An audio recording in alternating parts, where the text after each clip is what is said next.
Bonjour, chers clients du Boléro. Merci de joindre ces webinaires aujourd'hui avec moi. Mon nom est Frédéric Lansing. Je travaille à la Bourse d'Amsterdam, la compagnie qui s'appelle Euronext. Ça fait maintenant 3 ans dans ma jeune carrière que je travaille pour Euronext, d'où les 2 premières années où j'ai travaillé dans un rôle opérationnel à l'équipe EMS, donc à la surveillance des marchés. Et la dernière année, j'ai pu joindre une nouvelle équipe dans un rôle un peu plus commercial en tant que Junior Product Manager, où moi et une équipe et mes managers qui sont basés à Paris regardons sur des produits dérivés et nous manageons ces produits en contact près avec, par exemple, des clients comme Bolero ou des market makers, des institutions financières. Aujourd'hui, on va parler ensemble de la bourse. Donc, j'ai le plaisir de pouvoir vous présenter ce sujet, un sujet qui fait souvent la une des journaux, à côté de, par exemple, le sport ou la politique, malheureusement, euh, surtout les derniers temps. Heureusement, pas besoin de parler de politique aujourd'hui. On va parler de bourse. Et pour faire de ça, on va regarder ce webinaire ensemble. Un sujet qui n'est pas toujours facile pour tout le monde, ou vu un peu comme une zone grise ou une zone un peu sombre. Le but avec ce webinaire, c'est à moi de vous présenter que fait une bourse et qu'après avoir regardé ce webinaire, vous avez une meilleure compréhension de qu'est-ce que fait la bourse. Alors, regardons ensemble les sujets que nous allons discuter d'aujourd'hui et avec quoi mon objectif est donc que vous comprendrez mieux ce que fait une place boursière. Pour répondre à cette question, voici les sujets que nous allons parler ensemble aujourd'hui, en commençant par les places boursières, avec un début sur l'histoire des places boursières, avec une spécificité sur la Belgique, la situation actuelle en Europe et de toutes les bourses qu'il y a en Europe et dans le reste du monde. Nous allons après parler ensemble de l'essence des marchés boursiers et la manière dont ils financent l'économie réelle et les compagnies en faisant des IPO. Comment la bourse fonctionne et comment elle rapporte aux investisseurs. Nous allons également discuter donc de ce sujet-là. Le fonctionnement d'un carnet d'ordre et les types d'ordres disponibles sur une bourse et également bien discuter des heures d'ouverture des bourses qui diffèrent dépendant des pays sur lesquels on regarde. Après, on va finir et clôturer ce webinaire en faisant un résumé de tous les sujets dont on a parlé aujourd'hui et de la chaîne de valeur d'une bourse.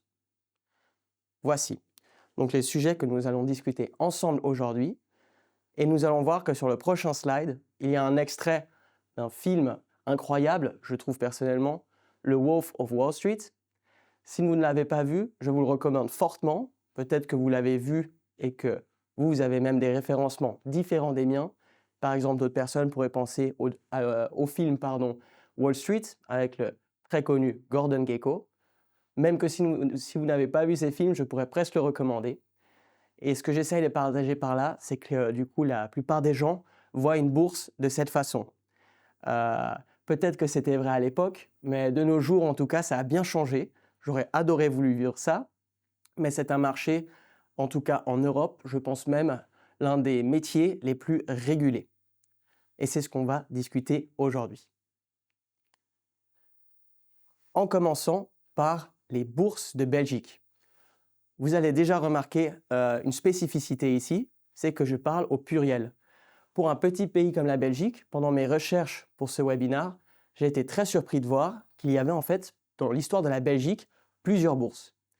Et tout commence au XIIIe siècle, dans la ville de Bruges, où on voit à l'époque médiévale la transaction de, par exemple, d'épices ou d'autres produits qui se fait et qui se concentre dans la ville de Bruges sur une place. Cela a été fait dans des hébergeries qu'on voit au fond de cette image tout en haut à gauche. Et si je peux faire un saut dans le temps pour concurrer avec Bruges, sous l'Empire espagnol, la bourse d'Anvers ouvre ses portes en 1532. En fait, le but de l'ouverture de cette bourse à Anvers était de faire de la compétition à la bourse d'Amsterdam, qui était très influente déjà à cette époque. Si je peux faire un petit saut dans le temps à nouveau, où nous allons au XVIIIe siècle, ça vous le savez mieux que moi, mais j'ai pu découvrir que la Belgique, sur le continent européen, était le premier pays à avoir son industrialisation, enfin sa révolution, pardon, industrielle, après l'Angleterre. Pour financer cette révolution industrielle, par décret de Napoléon Bonaparte, il désigne Bruxelles comme la bourse de la Belgique. Et cela se fait en 1801. Plusieurs années plus tard, la construction de la bourse commence pour ouvrir cette bourse de Bruxelles et se termine en 1873. Et encore un saut dans le temps, en 1989, donc beaucoup de choses se sont passées entre deux, mais je pensais qu'il était intéressant de vous nommer qu'en 1989, il y a le premier système électronique de trading qui se présente au marché financier. Ce système s'appelle CATS. En 1991, nous voyons la création de l'index boursier, le BEL 20, qui regroupe les 20 plus grandes compagnies belges, en tout cas les compagnies cotées en bourse. En 1996, la fin du trading ou du trading open outcry, où des traders, en criant avec stylo et papier, conviennent à des prix et donc à des transactions. Tout cela se fait maintenant déplacer sur des plateformes électroniques. Dans l'an 2000, nous voyons que du coup, la bourse de Bruxelles, d'Amsterdam et de Paris s'associent pour créer Euronext. C'est la création d'Euronext entre ces trois bourses. Un petit saut dans le temps en 2008, où nous voyons Euronext se faire acquérir par le NYSE, donc le New York Stock Exchange, qui a du coup pris ces trois bourses sous son aile. Quelques années plus tard, peut-être qu'ils en avaient marre de nous, confrères européens. En tout cas, ils nous ont donné la disponibilité de faire notre propre introduction boursière, cela en 2014, la célébration de l'IPO d'Euronext sur ses propres marchés. En 2018, Euronext fête la création de sa nouvelle plateforme de transaction qui s'appelle Optiq. Et on va parler de ça plusieurs fois plus tard dans le webinaire. Et en 2021, c'est le dernier gros headline de Euronext où on acquérit la bourse de Milan en Italie qui nous propulse au niveau international comme en Europe, comme partout dans le monde, en étant l'une des plus grandes bourses en capitalisation boursière. Donc voici brièvement un peu d'histoire sur la bourse de Belgique. Et maintenant, vu qu'on a taclé ce sujet, j'aimerais continuer sur la situation actuelle en Europe. Nous voyons donc sur la gauche de l'écran les sujets que je vais aborder. On vient d'aborder l'histoire riche de la bourse de la Belgique et également que dans les années 2000, la bourse de Bruxelles s'est associée à celle de Paris et Amsterdam. Cela pour pouvoir être plus efficiente et proposer aux investisseurs mondiaux une place de bourse sur un système, donc facilitant l'accès à Euronext. Depuis les ans 2000, beaucoup s'est passé pour Euronext. On a déjà nommé quelques milestones juste avant. Et Euronext maintenant opère plus que de 7 bourses. Enfin, autrement dit, elle opère 7 bourses en Europe, à côté des noms que j'ai déjà nommés maintenant. Quelquefois, il y a par exemple Lisbonne, Milan, Oslo et Dublin. Et c'est une vraie stratégie Euronext, c'est du coup de proposer un product offering, donc une offre de produits internationale, lier toutes ces bourses ensemble pour que les investisseurs locaux comme mondiaux, les investisseurs locaux, je dois dire, comme mondiaux, peuvent traiter sur notre bourse sur une plateforme de transaction. À côté de Euronext, il y a également en Europe de très grandes bourses mondialement réputées et connues. Par exemple, notre plus grand concurrent, la bourse en Allemagne, Deutsche Börse.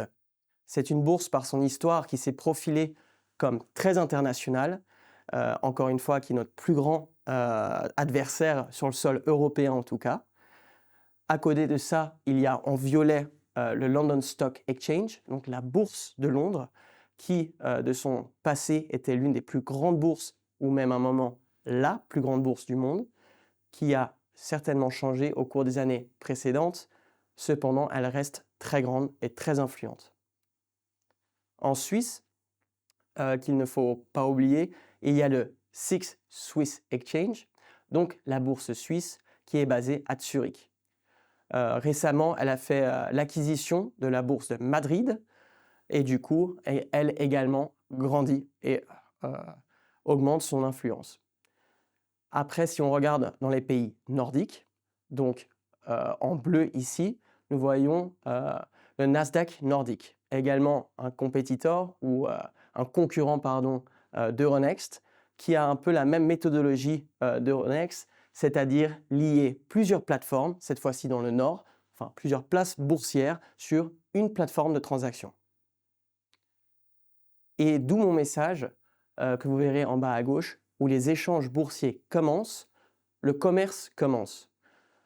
On voit que Euronext, comme les grandes bourses, sont devenues très influentes en Europe, et c'est tout l'objectif pour rendre l'Europe plus concurrente comparée par exemple aux États-Unis. C'est un marché qui reste très fragmenté, comme si on voit sur le droite de la carte, avec tous les pays encore en vert foncé. Cette fragmentation fragilise l'Europe et au cours des prochaines années, ne soyez pas surpris que du niveau politique à Bruxelles, comme des bourses telles que Euronext ou Deutsche Börse, se consolident encore plus. Donc voici un petit message que je fais passer et qui me permet de continuer sur le prochain slide où je vais brièvement aborder les plus grandes bourses au niveau mondial. Je vais commencer sur le côté droit de votre écran, donc de l'est à l'ouest, en commençant par l'une des plus grandes bourses d'Asie, sûrement la plus grande, Tokyo Stock Exchange, donc la bourse au Japon, qui est très influente, en tout cas en Asie, mais aussi au niveau international, et regroupe par exemple des compagnies listées telles que les géants Toshiba, Nissan ou d'autres compagnies que je ne nomme pas forcément. Une autre bourse que d'où je souhaitais parler aujourd'hui est également la bourse de Corée du Sud, qui elle également est devenue très dominante, également avec les listings, donc les compagnies qu'elle abrite sur sa bourse, telles que Samsung. En Asie également, il y a l'Inde et la Chine, qui sont devenues très influentes au cours des dernières années. Je n'ose presque pas appeler la Chine un pays encore en développement, mais les bourses là-bas vont devenir encore plus influentes au cours des prochaines années. Si je peux retourner un peu plus dans l'Ouest et parler de l'Europe, je ne vais pas encore mentionner Euronext, je vous le promets, mais juste pour quand même indiquer que la bourse allemande, telle que la bourse d'Angleterre, reste très influente au niveau mondial, et également Euronext. Si maintenant je peux continuer sur la plus grande bourse du monde, qui elle est localisée aux États-Unis, donc à New York, en termes de capitalisation boursière ou même par influence générale, elle reste la plus grande bourse au monde au jour d'aujourd'hui. Peut-être que certains d'entre vous sont surpris que je ne nomme pas d'autres pays, par exemple le Brésil, que la bourse du Brésil, elle également, devient de plus en plus influente. Si j'ai le plaisir de pouvoir repasser un webinaire avec vous, je la nommerai sûrement la prochaine fois. Donc nous venons ensemble de voir l'histoire de la bourse de Belgique, la situation actuelle en Europe, qui est donc assez consolidée entre des grandes bourses, et maintenant également au niveau mondial. Ce qui nous amène sur le rôle des bourses et en fait comment celles-ci fonctionnent. Donc une bourse n'est pas seulement une plateforme de traitement où vous pouvez par exemple acheter ou vendre des actions, il y a beaucoup plus de choses qui se passent et c'est ce qu'on va discuter aujourd'hui. Donc ce slide pour m'aider, où je différencie certains départements dans une bourse. En commençant par la gauche, vous allez voir, je nomme les marchés primaires. Qu'est-ce qu'un marché primaire pour une bourse? C'est de tout ce qui se rapporte, par exemple, à attirer des nouveaux capitaux à la bourse. Cela peut se faire en faisant des IPO, donc une compagnie qui souhaite se coter en bourse, donc faire son offre ici à Euronext. Également l'émission de nouvelles obligations. Et ici aussi sur les marchés primaires, il faut vraiment le voir comme un département, donc des collègues à moi qui s'occupent d'attirer ces nouveaux capitaux ou flux capitaux à Euronext. mais également ils entretiennent une relation avec les sociétés qui sont cotées en bourse. Ce n'est pas le cas qu'une société arrive en bourse, elle commence sa cotation et que l'on ne parle plus jamais à cette compagnie. Par exemple, Shell aux Pays-Bas. On entretient un lien très étroit avec ces compagnies cotées chez nous, car par exemple, elles peuvent, comme on voit sur la gauche de l'écran, émettre des nouvelles actions pour pouvoir investir dans des nouveaux pays où elles souhaitent être actifs. Donc voilà, il y a un lien très étroit entretenu avec ces compagnies cotées chez nous. Également, je souhaitais mentionner que chaque bourse, en tout cas d'Euronext, comme également en Europe en tout cas, sont très réglementées. On entretient un lien très étroit avec les autorités des marchés financières locales, comme par exemple en Belgique avec la FSMA, en France avec l'AMF, en Hollande avec l'AFM. Donc c'est vraiment pour indiquer qu'on entretient un lien très étroit. À un niveau un peu au-dessus de moi, il y a par exemple des discussions très stratégiques qui se font faire continuellement. Nous venons de parler des marchés primaires, donc tout ce qui se rapporte aux IPO par exemple, des levées de fonds de compagnie et la relation qu'on garde avec les sociétés cotées en bourse, donc chez Euronext pour cet exemple. On a parlé des marchés réglementés et maintenant j'aimerais aborder les marchés secondaires. Les marchés secondaires, donc qu'est-ce que je veux dire par là? C'est tout ce qui se relate au trading, donc où acheteurs et vendeurs se retrouvent sur notre plateforme de transaction pour pouvoir traiter. Et donc ça, c'est mon domaine avec mes managers et mes collègues. Qu'est-ce qu'on fait dans les marchés secondaires? Donc on entretient un lien étroit cette fois-ci avec les membres qui traitent directement chez Euronext, par exemple des banques ou votre retail broker à vous, Bolero. Donc vraiment, on a des conversations continues de comment Euronext peut s'améliorer avec des nouvelles fonctionnalités par exemple, ou comment le membre lui-même pourra améliorer ses performances chez nous. Également pour une bourse, notre objectif primaire, sans le comparer à ce que je viens de dire, donc notre objectif pour notre équipe en tout cas, c'est d'amener de la liquidité ou garder celle-ci au maximum sur nos marchés. Et comme indiqué, on soutient nos membres pour d'éventuelles questions, que ce soit de l'IT ou des questions relatées directement sur le trading. Après, et ce que je fais personnellement par exemple beaucoup, c'est des analyses sur nos marchés, reconnaître des potentiels éventuels pour nous de grandir dans un certain domaine, ou au contraire remarquer d'éventuels risques comme bourse. Donc ces analyses se font continuellement pour qu'on se profile en tant qu'Euronext et qu'on reste l'une des plus grandes bourses européennes. Ce que je ne vais pas aborder trop en détail, mais que je vais nommer quand même, c'est sur la droite de l'écran. Vous verrez que je nomme le clearing et les règlements et dépôts. Donc il faut savoir qu'une bourse, pour pouvoir être régulée, doit avoir une plateforme de clearing. Donc où les transactions se font et que vous, par exemple, pouvez interagir avec la bourse en achetant une action ou en la vendant, derrière les rideaux se passe encore beaucoup de choses. C'est-à-dire qu'on doit quand même pouvoir s'assurer que le vendeur comme l'acheteur peuvent répondre à leurs obligations. C'est-à-dire que l'acheteur recevra les nouveaux titres qu'il a achetés et le vendeur recevra la liquidité qui lui est due. Tout ça se passe au clearing. Après, il y a le règlement et dépôt, donc tout à droite de votre écran. Et là, en fait, nous regardons et contrôlons en fin de journée, par exemple, toutes les transactions qu'il y a eu. Par exemple, si vous avez acheté une action, celle-ci doit être mise à votre nom ou en tout cas assignée à votre retail broker. Sinon, vous n'avez techniquement pas l'action. Cela se passe chez le règlement et dépôt, donc où on assigne les actions aux nouveaux propriétaires. Donc voici, dans une petite bulle, qu'est-ce que fait une bourse, où il y a les marchés primaires, qu'on est très réglementé, où il y a un marché secondaire, où nous regardons vraiment ce qui se passe au niveau du trading. Après, derrière les rideaux, il y a le clearing et le règlement et dépôt. Pour commencer sur les détails de ce webinaire, si je peux l'appeler comme ça, on va regarder les marchés primaires ensemble.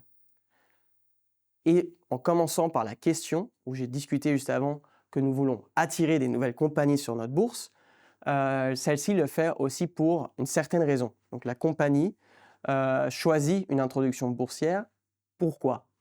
Il y a beaucoup de raisons disponibles pour répondre à cette question, mais majoritairement, c'est l'un des points que j'ai mentionné sur ce webinaire, enfin sur ce slide spécifiquement.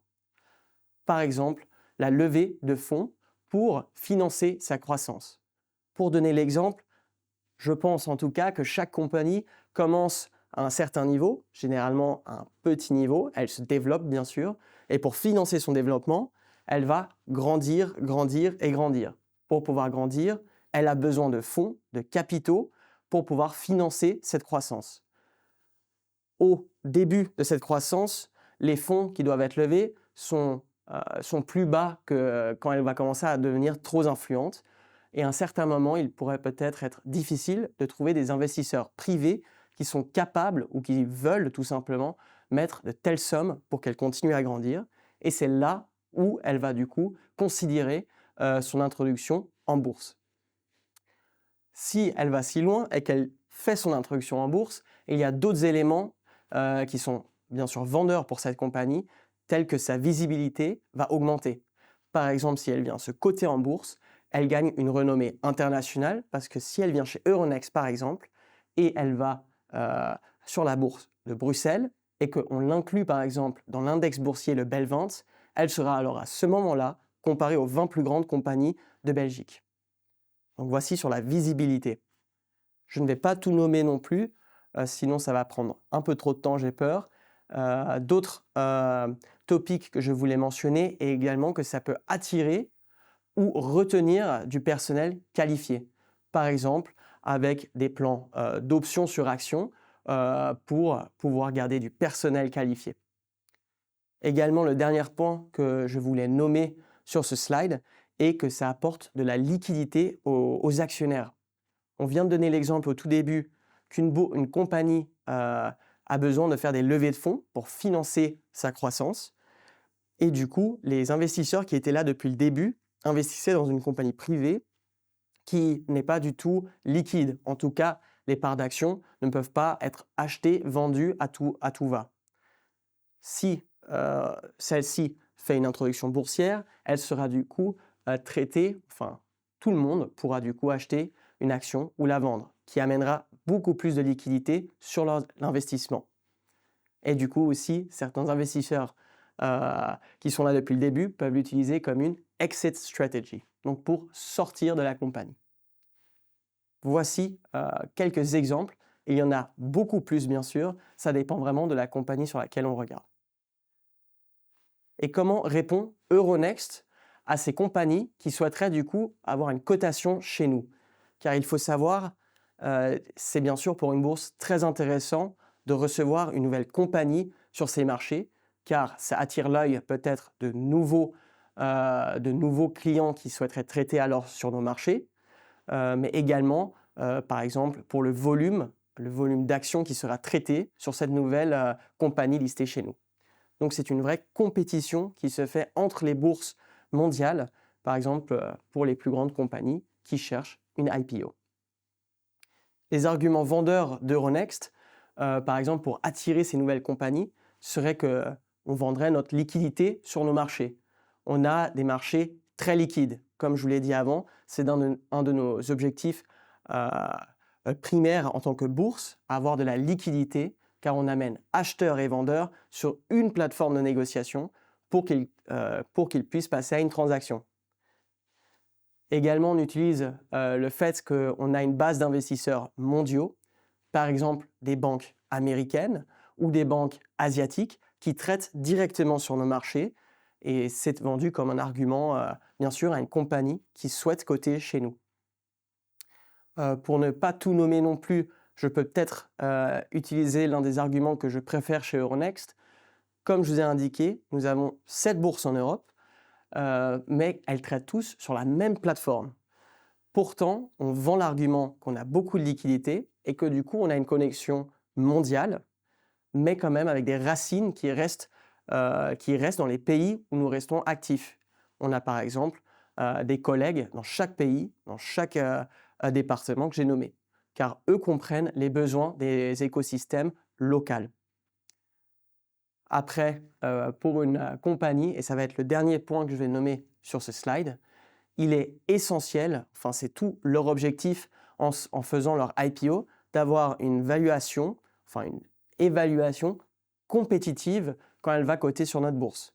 Et elle va du coup se comparer à peut-être à d'autres compagnies qui sont leurs compétiteurs directs ou qui sont d'une façon ou d'une autre qui leur ressemblent dans leur activité ou le domaine, et regarde où sont les meilleures valuations ou évaluations dans le monde. Malheureusement, en Europe, la valeur de nos entreprises n'est pas la même qu'aux États-Unis, mais si on se compare à l'Europe, chez Euronext, on est très compétitif. Donc, voici quelques arguments de vente qu'on a à ces compagnies qui souhaitent coter chez Euronext ou qui considèrent peut-être une autre bourse. Donc, nous avons vu qu'est-ce que les marchés primaires, pourquoi une compagnie souhaiterait se coter en bourse, encore une fois pour plein de raisons différentes. J'en ai pu nommer quelques-unes, et comment interagit une bourse là-dessus. Donc elle essaye de répondre aux besoins d'une compagnie avec ses arguments de vente. Maintenant, nous allons regarder un peu plus ce qui se passe à Euronext Bruxelles, donc la bourse de Bruxelles. Et ici, je vais directement donner un peu plus de clarté sur le terme émetteur. Donc, un émetteur pour nous est du coup une compagnie qui est cotée à Euronext Bruxelles dans ce cas. Et la bourse de Bruxelles accueille du coup, on va regarder sur la gauche de l'écran, 119 émetteurs. C'est-à-dire à Euronext Bruxelles, il y a 119 compagnies listées.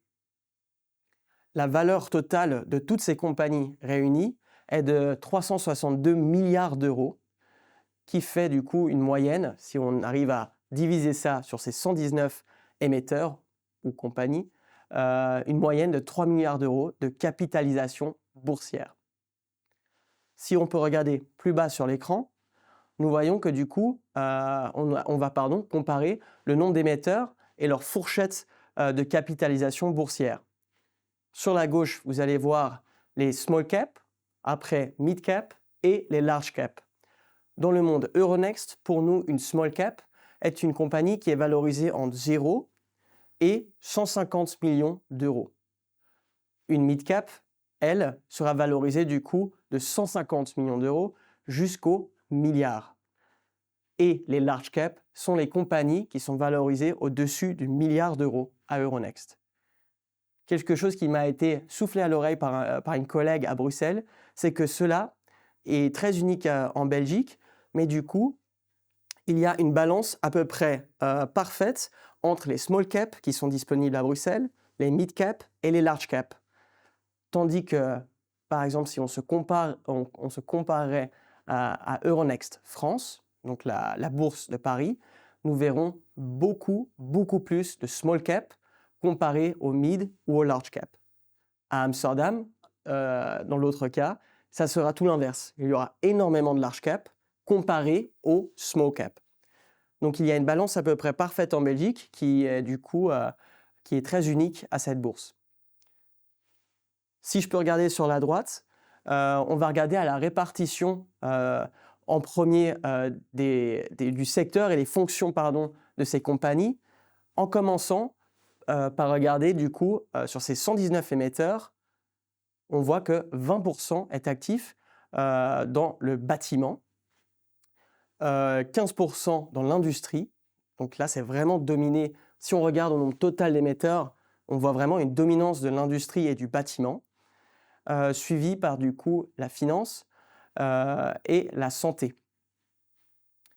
Et si on regarde du coup encore plus bas, on va maintenant regarder sur la base des 362 milliards d'euros, où sont les plus gros pourcentages, enfin les allocations. Et on voit Consumer Staples. Donc, qu'est-ce que veut dire Consumer Staples? En Belgique, c'est AB InBev. Ça montre la dominance de cette compagnie à Euronext Bruxelles. C'est tout simplement la plus grande compagnie belge, en tout cas en termes de capitalisation boursière. Elle est suivie du secteur de la santé et des finances. La santé, par exemple, avec ADNX ou UCB et la finance, par exemple, avec KBC. Et là, on voit que c'est vraiment dominé par ces 3 marchés si on compare à la capitalisation boursière totale à Bruxelles. Donc, voilà à peu près comment Euronext Bruxelles opère et le nombre d'émetteurs que nous avons sur cette bourse. Nous venons du coup de discuter ensemble des marchés primaires d'Euronext. Donc, comment on attire de nouvelles compagnies sur notre bourse et également quelle est la situation actuelle à Euronext Bruxelles. Maintenant, nous passons dans la prochaine étape de ce webinaire et qui du coup va se concentrer un peu plus sur mon métier à moi, car là, on va commencer à regarder les marchés secondaires. En commençant par ce slide que nous voyons maintenant à l'écran et qui va nous montrer comment une bourse opère ou facilite les négociations d'actions. Et la question que je pose du coup dans ce slide, c'est pourquoi les investisseurs choisissent de traiter sur une bourse. Il faut savoir que dans les marchés financiers, en tout cas dans le monde institutionnel, donc les grandes banques par exemple, la plupart des transactions se fait dans les marchés OTC, donc des marchés qui ne sont pas réglementés et qui se font du coup en dehors d'une bourse. On ne voit pas tout ce qui se passe dans cette zone grise ou cette zone d'ombre sur les marchés financiers. Mais du coup, si ces banques ou même vous, investisseurs particuliers, souhaitez traiter sur notre bourse, c'est bien pour quelques raisons spécifiques. Et voici les 3 points nommés que je pense sont les raisons. C'est qu'une bourse est du coup un marché très réglementé, que ça amène de la transparence et également des liquidités, enfin de la liquidité. Qu'est-ce que je veux dire par une bourse est un marché réglementé? Tout simplement que, je vous ai par exemple donné l'exemple quelques fois durant ce webinaire, c'est que nous opérons 7 bourses différentes en Europe. Dans chaque pays où nous sommes représentés par une bourse, nous avons un lien direct de près ou de loin avec le régulateur local. Par exemple en Belgique avec la FSMA, que ça soit même du côté primaire, où on a un lien très étroit, une compagnie souhaite venir chez nous, il y a cette conversation continue avec le régulateur, mais également, dans le sujet qu'on parle maintenant, les marchés secondaires, on entretient un lien avec eux directement. On leur donne par exemple des analyses de nos marchés, ce qui se passe, ou même des fois ils nous approchent directement en nous posant des questions. Donc on a un lien, encore une fois, très étroit. La transparence, il faut savoir et comprendre, nous allons avoir des exemples plus tard dans les slides, une bourse est en fait très transparent.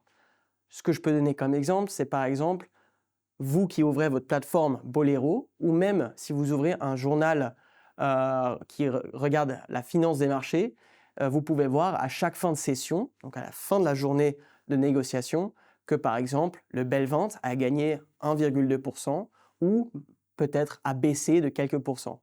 C'est car la bourse communique ça en continu. Chaque transaction qui s'exécute sur une bourse est communiquée au grand public. La liquidité est du coup, encore une fois, la base ou le fonctionnement d'une bourse. Elle veut amener de la liquidité sur ces marchés.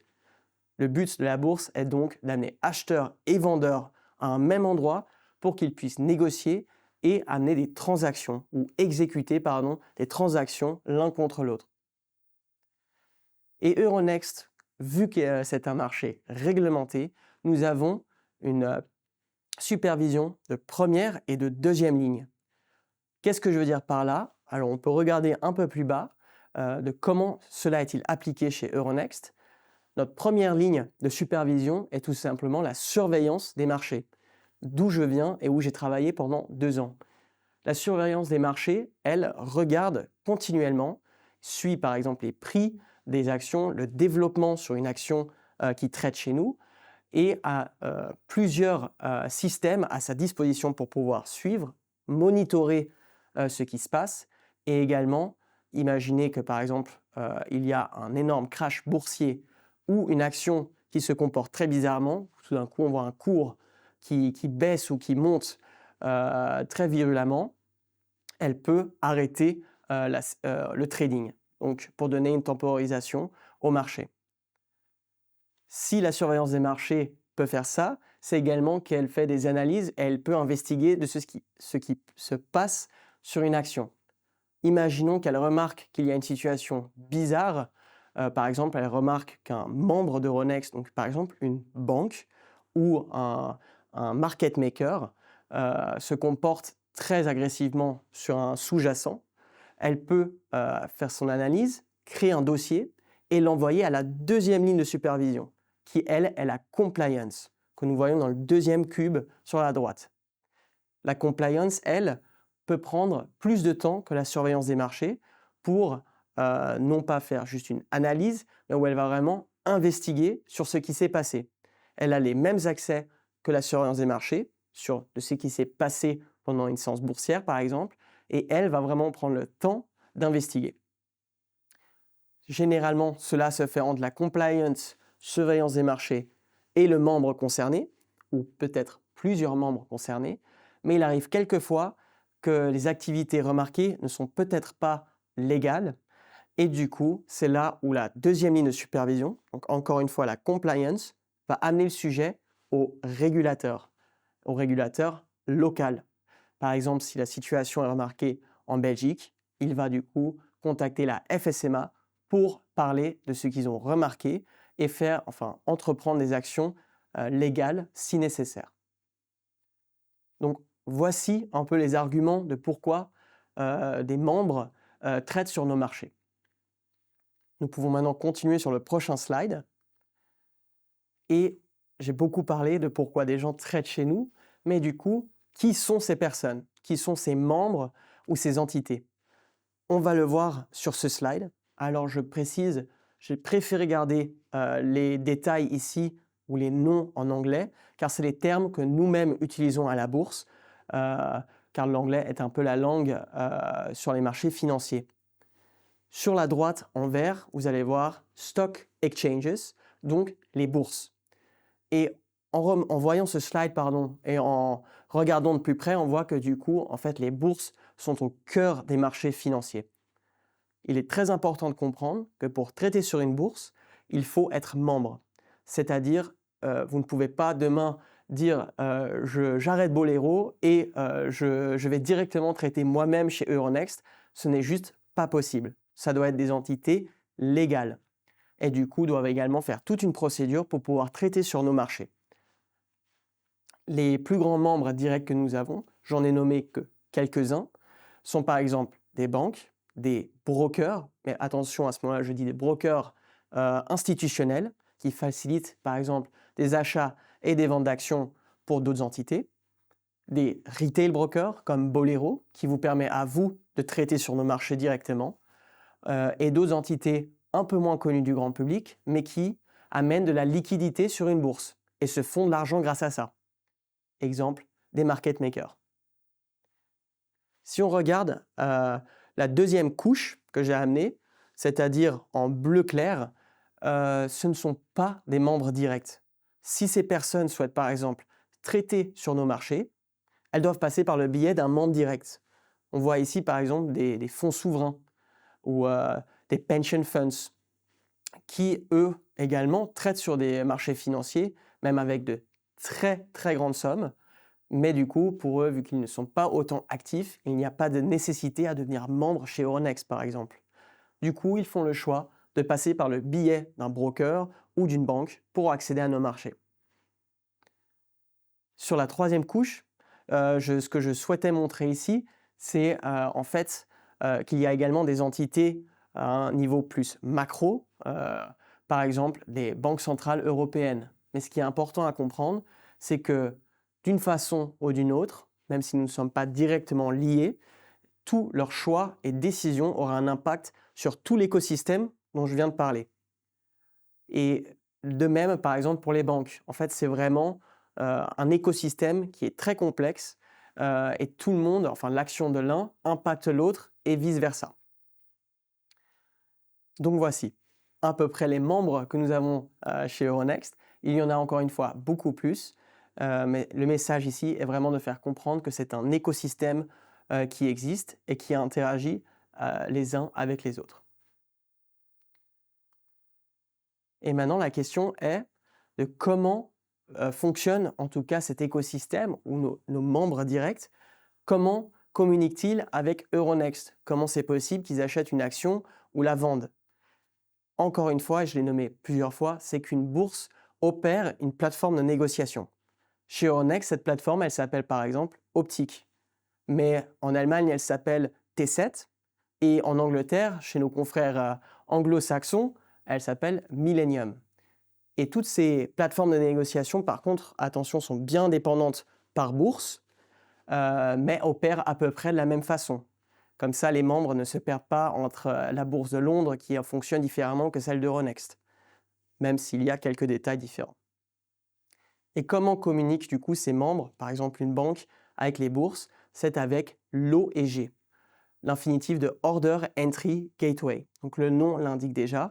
C'est la façon que, par exemple, vous sur Bolero, si vous traitez sur Euronext, vous envoyez du coup un ordre et vous communiquez avec la bourse. Par exemple, je souhaite acheter 100 actions XYZ. Vous envoyez l'ordre à la bourse et la bourse va directement vous confirmer, pour commencer, que l'ordre a bien été reçu. Même si ça pourrait être, imaginons que ça pourrait même être une transaction qui s'est faite directement. La bourse vous communique directement cette info. Du coup, c'est une communication anonyme qui se fait entre vous et la bourse seulement, d'où les flèches qui vont des deux sens. Et cela se fonctionne entre chaque membre, comme on voit la position acheteur comme vendeur. Après, il y a une autre fonctionnalité de ces plateformes, et je l'ai déjà nommé juste avant, c'est la transparence des marchés. Et tout cela est disponible grâce à la MDG, donc la Market Data Gateway. Là, par contre, la façon de communiquer est différente, car ce n'est pas entre vous et la bourse, donc une communication bilatérale, mais c'est bel et bien la bourse qui communique au monde entier ce qui se passe sur ces marchés. Encore une fois, de la transparence. Par exemple, vous avez traité une action XYZ à un certain prix, nous allons disséminer cette information. Prenez pas peur, on ne va pas dire que c'est vous qui avez traité cette action, on va juste indiquer au monde entier, cette action a traité à ce prix. Comme ça, tout le monde est informé. Après, pour l'anecdote, on vient de voir du coup comment des membres interagissent avec une bourse, donc grâce à l'OEG, et comment vous, comme moi, ou le monde entier, reçoit des détails de la bourse, c'est grâce à la MDG. Après, pour l'anecdote, j'avais envie de nommer aussi que les bourses, en fait, ces systèmes de négociation sont des algorithmes, du coup, qui sont placés sur des ordinateurs très performants. Si vous souhaitez traiter une action, par exemple du BEL 20, donc l'indice boursier de Belgique, vous pensez peut-être traiter quelque part à Bruxelles pour faire cette exécution ou envoyer votre ordre. En fait, cela est un peu plus compliqué car votre ordre va être envoyé dans des câbles qui traversent toute l'Europe jusqu'à notre data center, donc le nôtre, où notre algorithme fonctionne. Donc ça traverse tous ces câbles et va se faire exécuter, cet ordre va se faire exécuter sur notre ordinateur à Bergamo, juste au-dessus de Milan. Comme d'autres bourses, nous avons donc un data center avec notre ordinateur dedans. Donc voici comment ces membres que nous venons de discuter interagissent avec une bourse.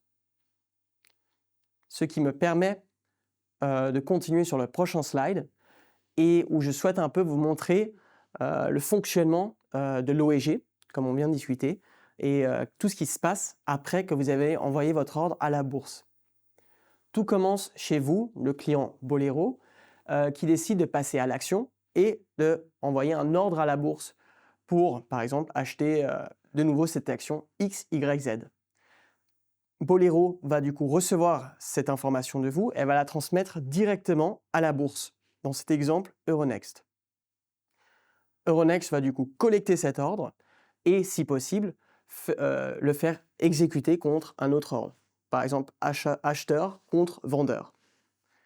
Si cette transaction a été effectuée sur l'Order Entry Gateway, nous allons du coup communiquer ça au monde entier, donc en diffusant les détails de cette transaction via la Market Data Gateway.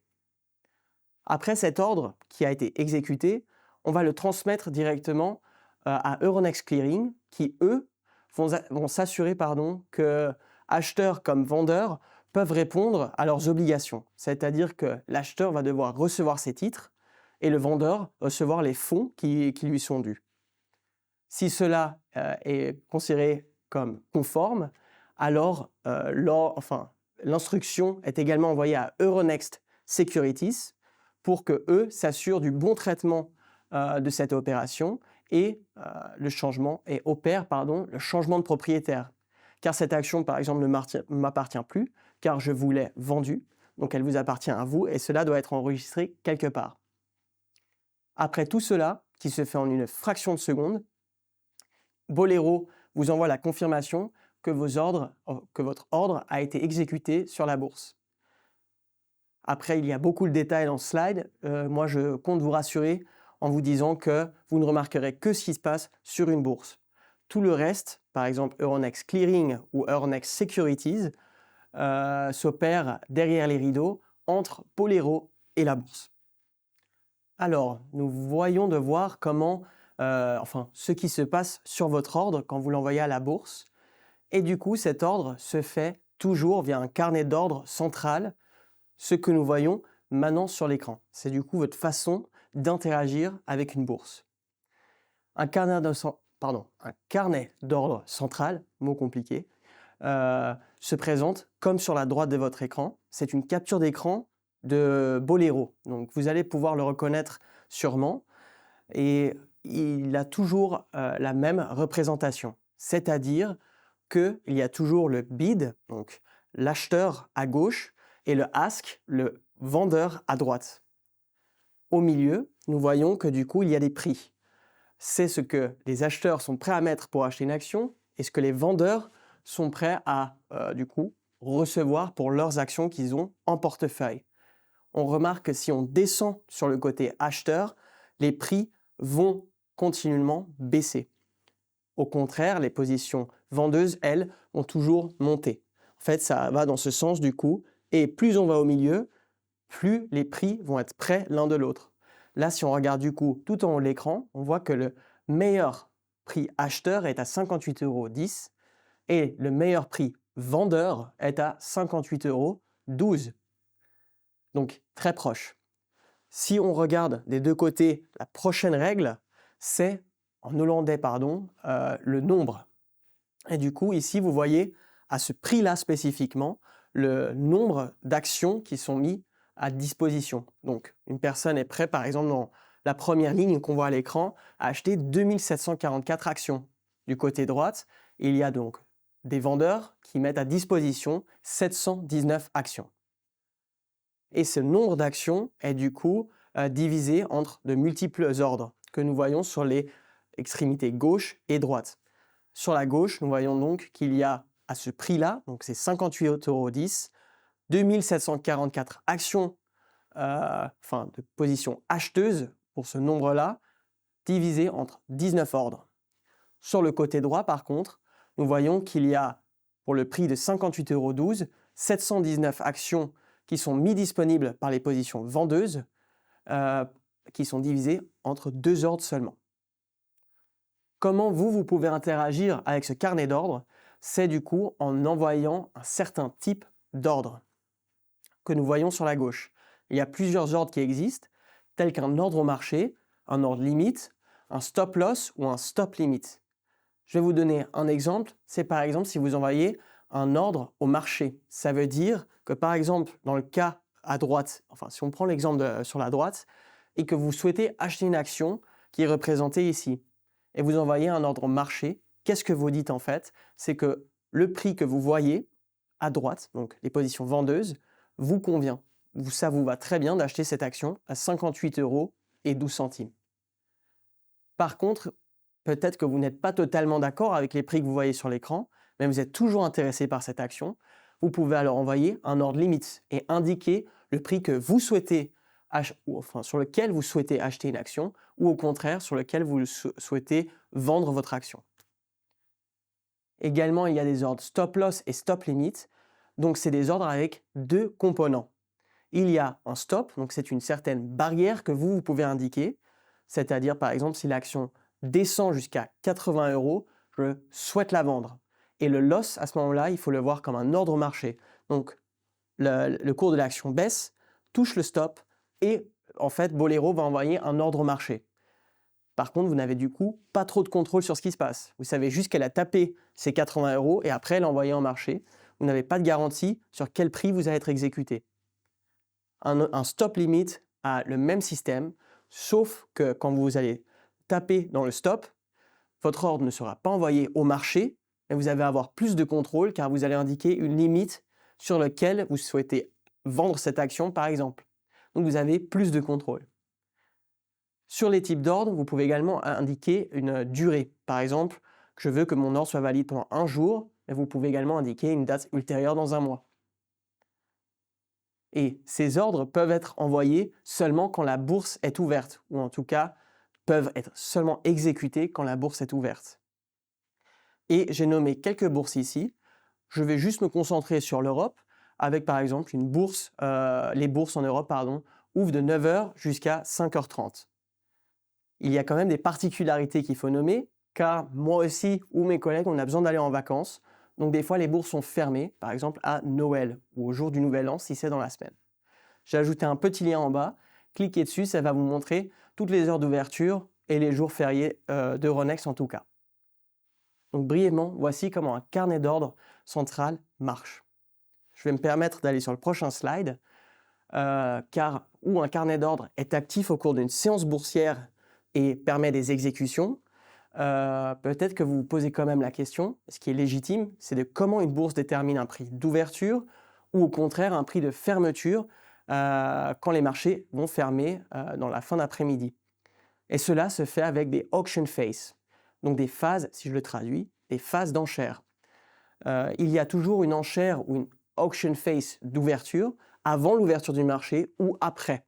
Encore une fois, c'est là où on détermine les prix officiels d'ouverture ou de fermeture. La procédure, ou autrement dit, comment ça se passe, c'est qu'on appelle cette période d'auction phase une call phase. La bourse demande à ses membres d'envoyer leurs ordres. Donc, on accumule tous ces ordres et quelques secondes avant l'ouverture du marché, pour le cas Euronext à 9 h du matin, en une fraction de seconde, notre plateforme de négociation, qui s'appelle Optiq encore une fois, va déterminer un prix d'ouverture. Comment elle détermine son prix d'ouverture? Je vais faire très simple, elle va regarder du côté à l'achat et du côté à la vente, où il pourra exécuter le plus de transactions à un certain prix, avec un balancement le plus juste possible. Il est dur de toujours avoir un balancement parfait, mais c'est l'objectif d'avoir un cours d'ouverture sain. Si par exemple, il va essayer de prendre le plus de transactions possible sur la position acheteuse au meilleur prix, mais qu'il n'y a pas de réponse consistante du côté vendeur, à ce moment-là, on aura des cours très bizarres qui se formeront à l'ouverture. Encore une fois, nous cherchons donc vraiment à avoir une balance juste entre le prix achat et les volumes de chaque côté. Donc voici les auction phases, comment sur une bourse on détermine un prix d'ouverture et de clôture. Maintenant, j'aimerais me concentrer sur un deuxième sujet qui est très important chez les bourses, c'est les seuils et les collars. Vu que nous avons cette présentation en français, nous allons juste nous concentrer sur le terme seuil. Et en fait, une bourse a du coup un mécanisme sur chaque action qui traite à Euronext qui protège en fait des cours qui pourraient par exemple être très forts à la hausse, mais également très forts à la baisse, pour assurer un bon fonctionnement de ces marchés. Et pour faire cela, on a deux types de seuils qui suivent un prix de référence. Le premier seuil qu'on a, c'est un seuil statique. Donc en fait, c'est un seuil qui est déterminé chez Euronext spécifiquement à 8% au-dessus d'un prix de référence ou à 8% en dessous du prix de référence. Et ce prix de référence, c'est du coup la clôture d'hier, enfin le prix de clôture d'une action d'hier. Et celui-ci est fixe au cours de toute la journée de négociation. Donc l'action peut s'amuser à bouger entre ça, il n'y a pas de problème. Cependant, si le cours de l'action voit une hausse énorme par exemple et tape dans le seuil dynamique, dans ce cas-là le seuil du haut, l'action, enfin le traitement de cette action sera mis à l'arrêt pendant un certain moment. pour que le marché se calme, tout le monde peut reprendre son souffle, et après il y aura une ouverture automatique quelquefois. Si ça arrive plus qu'un certain nombre de fois, que par exemple le seuil se fait toujours taper, il y a une intervention manuelle de la surveillance des marchés. Ou ce seuil statique met à l'arrêt le trading, il y a un autre seuil qui est localisé à l'intérieur du seuil statique, c'est le seuil dynamique. Lui, par contre, n'est actif que pendant les heures de négociation, donc entre 9h et 5h30 pour Euronext, et n'interrompt pas la séance de trading. Il est donc, encore une fois, à l'intérieur des seuils statiques, et du coup, chaque transaction qui prend place là-dedans, et qui pourrait potentiellement taper dans un seuil, attention, dynamique, ne mettra pas à l'arrêt la négociation. Le membre qui a du coup breach, pardon ce mot en anglais, mais qui a du coup tapé dans ce seuil dynamique, par contre recevra une erreur qui sera envoyée de nous, qui indiquera tout simplement qu'il a traité ou qu'il a voulu traiter en dehors des seuils dynamiques. Ce qui est important à dire pour ces seuils dynamiques, c'est qu'ils suivent le dernier cours traité. Où le seuil statique est fixé pour la séance boursière, le seuil dynamique, comme le nom l'indique, va bouger en fonctionnement des dernières transactions qui a eu place. Dans l'exemple ici à droite, on voit du coup en bleu foncé les seuils statiques qui, eux, vont rester fixés au cours de toute la journée. Cependant, le seuil dynamique, lui, on le voit, va interagir. Là, par exemple, le prix d'ouverture qu'on voit avec OP égale 104, on voit que le cours, boum, va changer à 104,50 €. Donc le seuil dynamique s'adapte. Tandis que les seuils statiques, eux, qu'on voit dans la zone bleu foncé, qui enveloppe les dynamiques, restent inchangés. Donc voici un mécanisme de protection des marchés.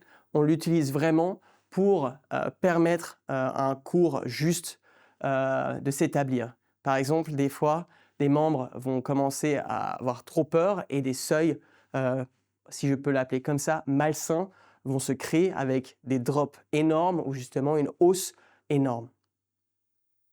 Tout ça pour indiquer que même si, en tant que bourse, on essaie de protéger les cours des actions pour que celui-ci soit sain, nous ne pouvons pas éviter des événements financiers majeurs.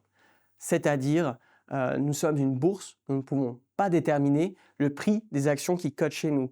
Tout au contraire, nous devons suivre ce qui se passe sur le marché et accepter la loi de l'offre et la demande, bien sûr. Mais on a juste ces mécanismes pour protéger un peu ce phénomène. Et pour montrer cette image, ça n'empêchera pas au cours des index ou des actions de faire comme ils souhaitent. Pour nommer quelques exemples majeurs dans le monde financier. On vient de voir du coup un cours graphique qui montre quelques crises financières que je ne vais pas forcément toutes nommer. Vous les connaissez sûrement autant que moi. Mais c'est pour finir un peu sur une anecdote que mon papa m'a toujours dit, la bourse c'est comme le théâtre. C'est du coup que quand ça va mal, tout le monde est en panique, ce qu'on peut appeler un marché bear, donc un bear market. Et en fait, on m'a raconté, il y a plusieurs versions qui existent, qu'un ours regarde toujours en bas et du coup est un regard pessimisme sur le marché. Il anticipe du coup une baisse du marché, un pessimisme général des investisseurs, institutionnels comme particuliers, et amène une baisse prolongée des marchés. Encore une fois, ce phénomène, on l'appelle un bear market. À l'inverse du bear market est l'autre partie de théâtre d'une séance, d'une place boursière ou des mondes financiers, c'est l'optimisme, bien sûr. On a vu sur la page d'avant que le cours des index ont bel et bien tendance à monter au fur et à mesure des années. Tant mieux et heureusement. Et ce mouvement peut être des fois aussi très enthousiaste, donc un effet qu'on appelle un bull market.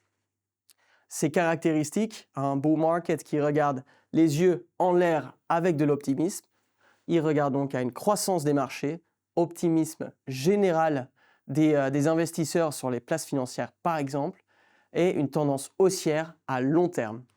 Ce phénomène est du coup un bull market. Vous allez voir ça souvent chez Bolero. Je crois qu'ils utilisent cette terminologie pour décrire des tendances, mais aussi, par exemple, si vous allez regarder des journaux qui se concentrent sur la finance, ces termes sont très souvent utilisés. Et voilà, nous arrivons presque à la fin de ce webinaire. Je vais déjà à peu près vous remercier d'avoir été là jusqu'à maintenant avec moi. Et j'aimerais encore juste faire un petit résumé de ce qu'on a discuté et en fait du coup comment une bourse fonctionne. On a parlé de la bourse, donc son histoire, qui est très riche en Belgique avec plusieurs bourses différentes, et la situation actuelle en Europe, qui reste très fragmentée mais qui commence à se consolider de plus en plus. Également les bourses internationales, du Japon jusqu'à, encore une fois, l'Europe avec la bourse de Londres par exemple, mais également la bourse américaine avec par exemple le New York Stock Exchange, la bourse la plus dominante du monde. On a également discuté du rôle des marchés primaires chez une bourse, donc mes collègues directs, dans un autre département, pardon, qui eux regardent à introduire des nouvelles compagnies chez nous.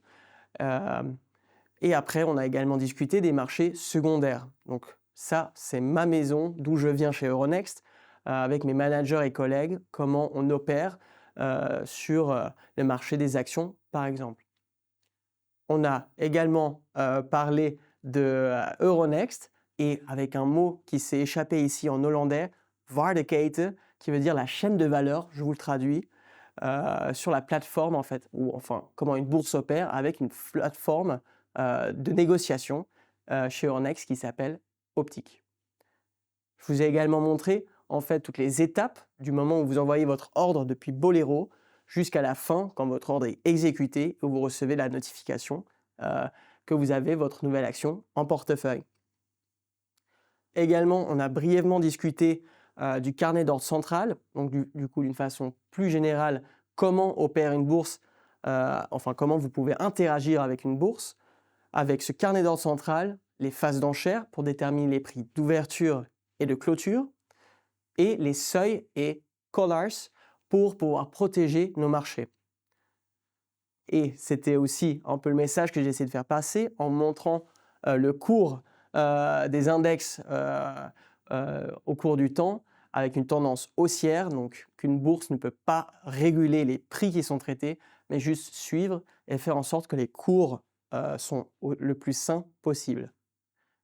Également, on a discuté de deux termes que vous allez voir souvent dans votre vie d'investisseur, des bull markets pour un marché optimiste et des bear markets pour des marchés plus pessimistes.